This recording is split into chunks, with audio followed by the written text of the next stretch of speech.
Hey everyone, this is Marc Bates. This is Rabbit Room Apologetics podcast, and let's get into it.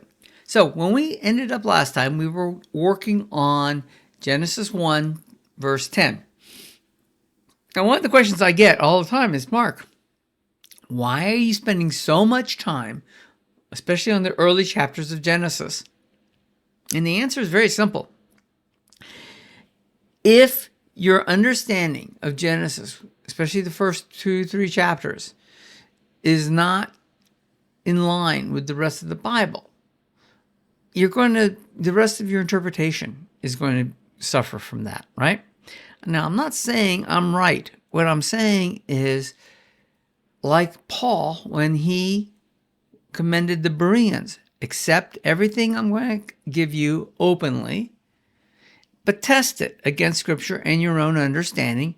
Take what is good and what you can prove and use that to expand your mind and your reasoning, but don't just throw it out saying I'm wrong, okay? Because I do have years of teaching behind me. I do have multiple degrees, right, in theology. Not that those really mean much, quite honestly, because I know a lot of people with theology degrees who get it wrong, right? So let's be real here. But use this to give you some background in ways of looking at this. Okay, so I spent a lot of time here getting these initial stuff put in because it really helps us.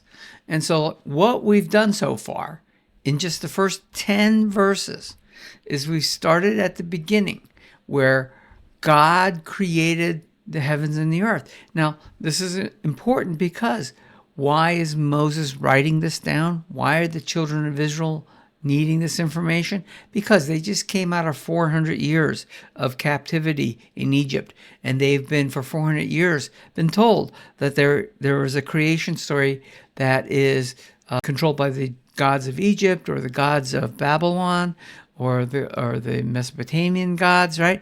And they are no longer under those gods, right? They are not captive to them, and so they need to know where God is in this and where they are in that relationship. So we start in the beginning. God created everything, right?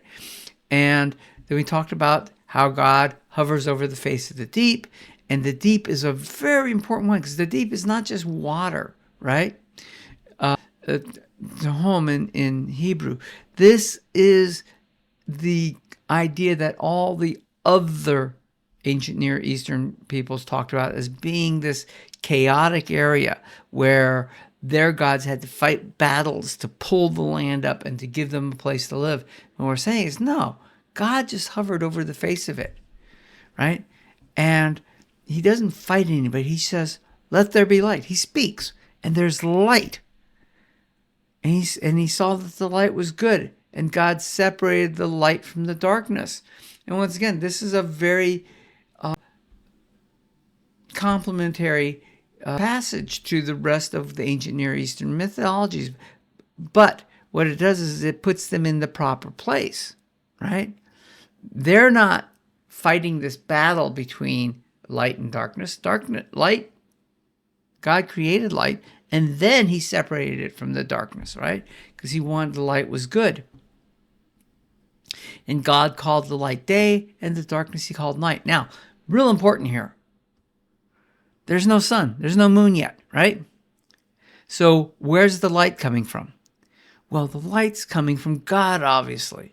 And now I need you to put yourself into the future a bit here, right?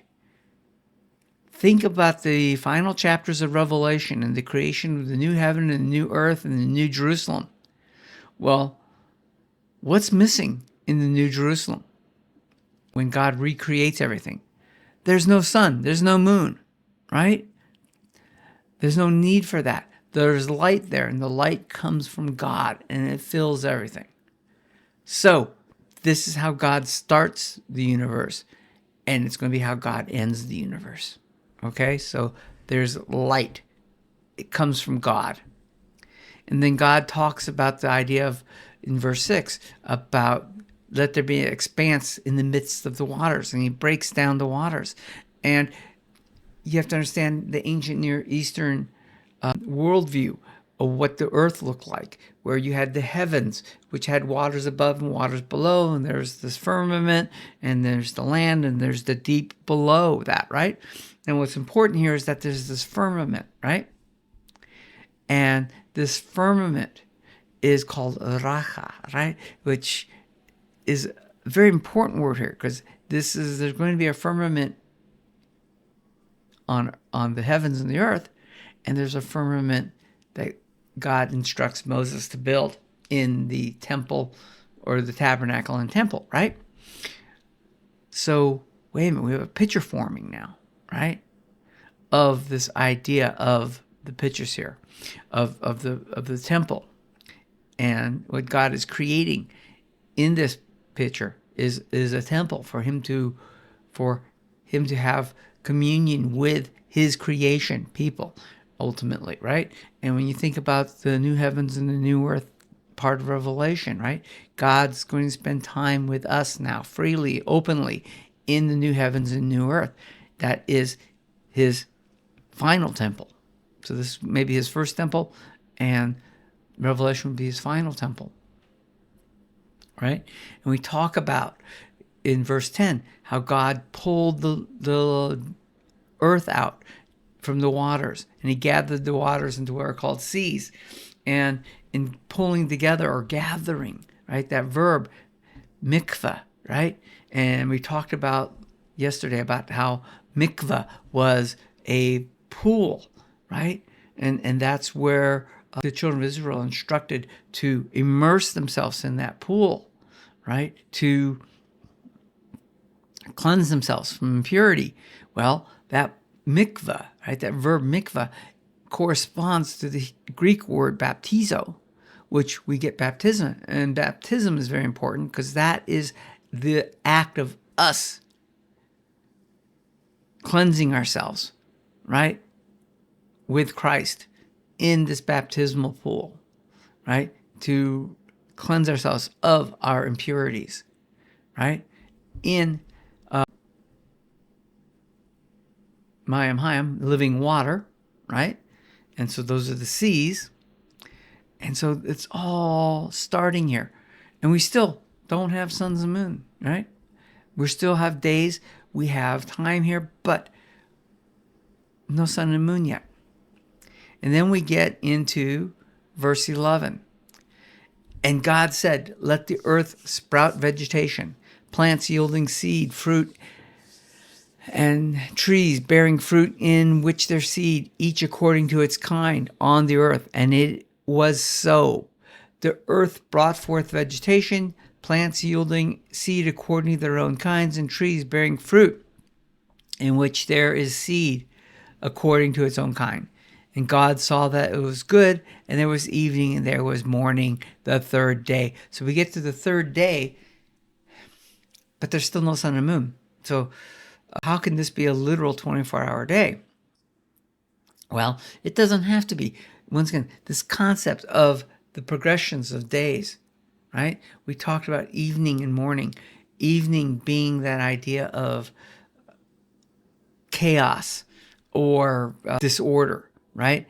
And morning being order being presented to it, right? And so what God is doing is he is pulling us into and ordering the world for us, right?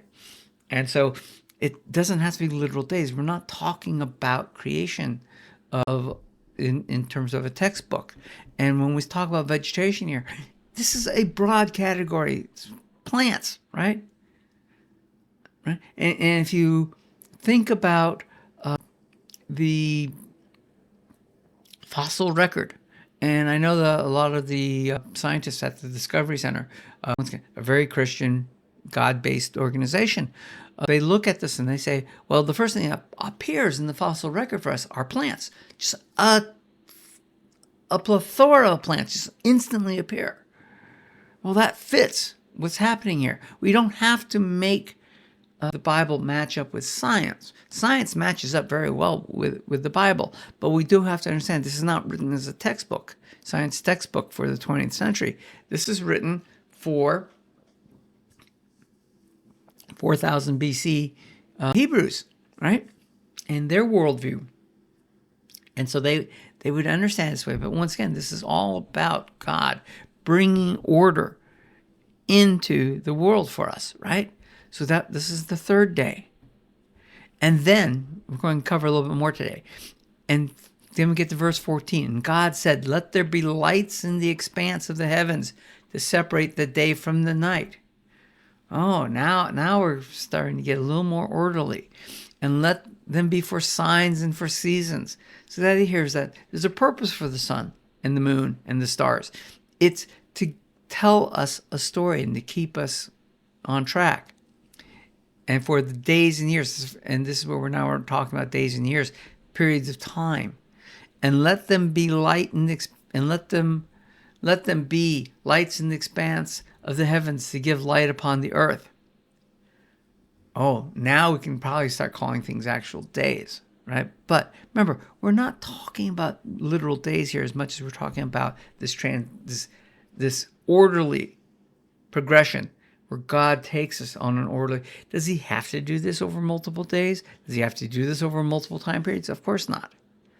But God is a God of order. God is a God of process. That we can understand this to a great deal. And so this is part of that process, right? And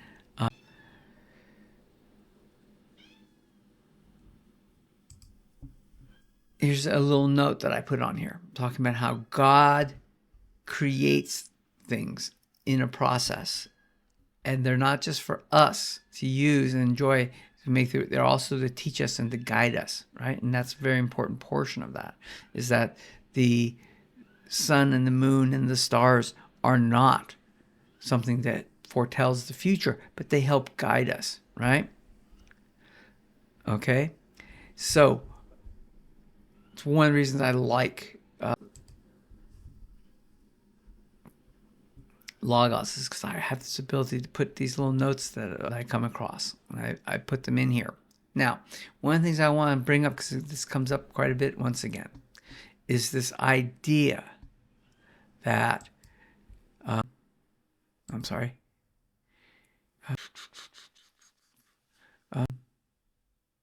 that was the idea on hope.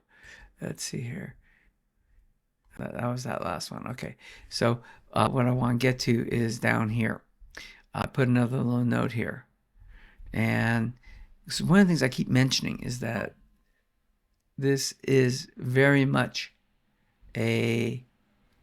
no, that's not the note I wanted. I'm sorry. Let's go back here. Here we go. This is the note I wanted. We're talking about how Hebrew is poetry, right? And especially Hebrew 1. And there are characteristics of Hebrew poetry. Parallelism, right? Where you get multiple lines repeating the same thing and contrasting them.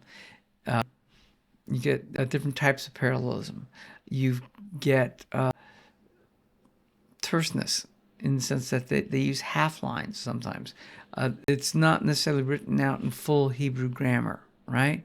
There's this repetition in the patterns, right? And their form, shapes, meaning.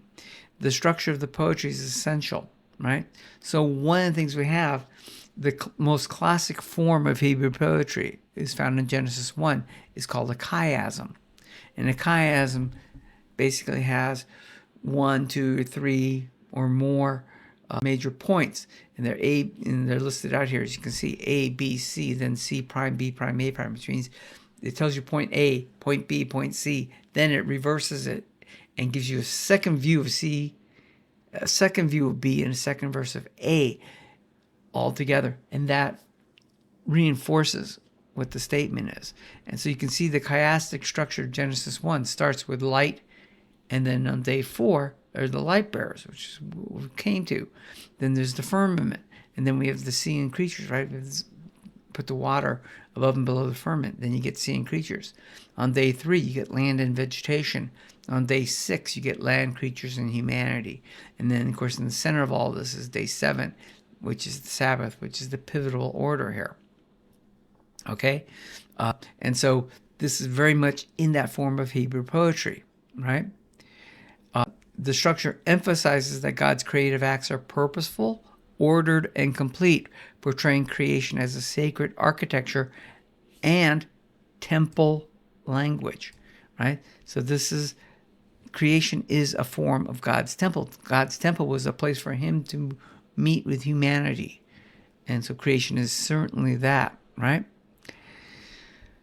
There are theological implications we have to get into, right? It reflects a Hebrew worldview where form and content are inseparable, right?